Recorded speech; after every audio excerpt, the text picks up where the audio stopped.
یہی تو وجہ تھی. حضرت بلال رضی اللہ تعالیٰ عنہ نبی کریم صلی اللہ علیہ وسلم کے چہیتے غلام ہیں. سفر میں، حضر میں، جنگ میں، گھر میں، کسی بھی جگہ پر الغرض نبی کریم صلی اللہ علیہ وسلم کے بے شمار رازوں کے وہ امین تھے.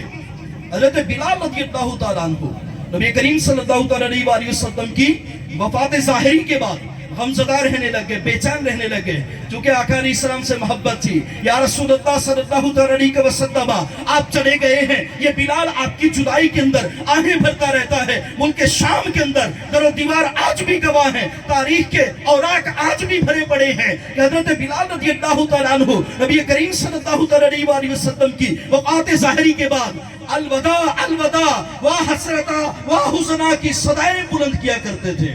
یا رسول اللہ کہاں ہیں آپ؟ نگاہیں بے چین ہیں، آپ کو دیکھتا تھا، زندگی گزرتی تھی، آپ کی یاد میں رہتا تھا، آپ کے بلاوے پہ آتا تھا. آج آپ موجود نہیں ہیں، آئیے بلال کا حال دیکھیں. آپ کی یاد میں دل بنجر ہو چکا ہے. اسی یاد میں کھلتے کھلتے ایک وقت وہ آیا کہ حضرت اسرائیل علیہ السلام آ گئے، یعنی موت کا بلاوا آ گیا.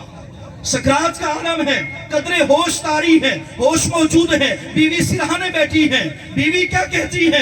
آپ ان قریب اس سے جدا ہو جائیں گے. واہ حزنا واہ حسرتا، ہائے افسوس ہائے حسرت، آج میرے سرتاج مجھ سے جدا ہو جائیں گے. حضرت بلال ان کے دل میں وہ محبت، جس محبت میں بات شروع سے ابھی تک کر رہا ہوں، وہ محبت موجود تھی.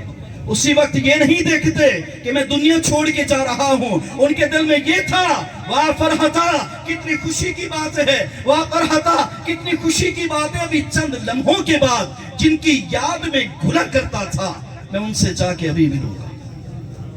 زندگی کسے پیاری نہیں ہے، موت سے کون نہیں ڈرتا. لیکن حضرت بلال رضی اللہ تعالیٰ عنہ واہ فرحتا کا نعرہ بلند کر کے اس دنیا سے چلے گئے. پتا تھا ابھی قبر کے اندر ما کنت تکون فی حق ھذا الرجل کی صدا بلند ہوگی، میں قدموں میں گر پڑوں گا. ارے یہ تو ہے جن کی خدمت میں بلال نے ساری زندگی گزار دی.